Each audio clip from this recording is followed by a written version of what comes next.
হেই everyone, good morning. সবাই কেমন আছেন? নিশ্চয়ই সবাই খুব ভালো আছেন। আজকে জন্মাষ্টমীর স্পেশাল একটা ব্লগে আপনাদেরকে সবাই স্বাগত জানাই।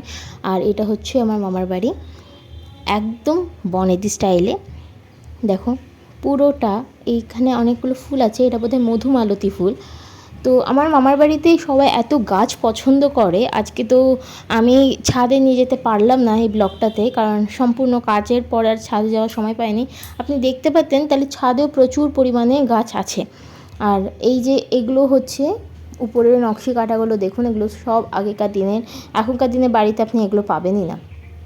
এই যে ঘরটা আপনি দেখলেন, এটাকে পাখি রাখার ঘর বলা হতো আগে। এখানে প্রচুর খাঁচায় প্রচুর বদ্রি পাখি আর অন্যরকম পাখিও থাকতো। এই যে সিংহ দরজা বলা হয় এটাকে, উপরে দুটো সিংহ আছে তাই এটা দিয়ে ঢুকে গেলাম। আর এখানে আর একটা ঘর আছে, যাই হোক ওটা পরে দেখাবো। আর এই যে বললাম না গাছের বাড়ি, চারিদিকে গাছ আর গাছে সুন্দর সুন্দর ফুল। আচ্ছা এই ফুলটাকে কি বলে জানি না। যথারীতি এসে দেখি যে ভোগের আয়োজন সব শুরু হয়ে গেছে। তো দেখতেই পাচ্ছেন একটা হাঁড়িতে দুধ বসানো হয়েছে। আমাদের এখানে ঠাকুরকে না সিমাইয়ের পায়েস দেওয়া হয়, তাই সবার প্রথমে রান্নাটা সিমাইয়ের পায়েস থেকে শুরু হয়।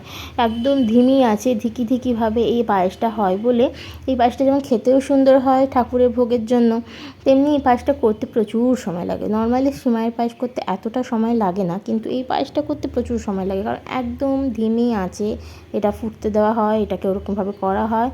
দেখতে পাচ্ছেন সমস্ত বাসনপত্র এদিকে গুছিয়ে রেখে দেওয়া হয়েছে ধুয়ে, যে একটার পর একটা সব কাজে লাগবে। আর অনেক সঙ্গে মানে কি হয় বলুন তো, একসঙ্গে অনেক রান্না হচ্ছে তো, তাই একটু নোংরা হয়ে গেছে, প্লিজ এগুলো দিয়ে মাফ করবেন।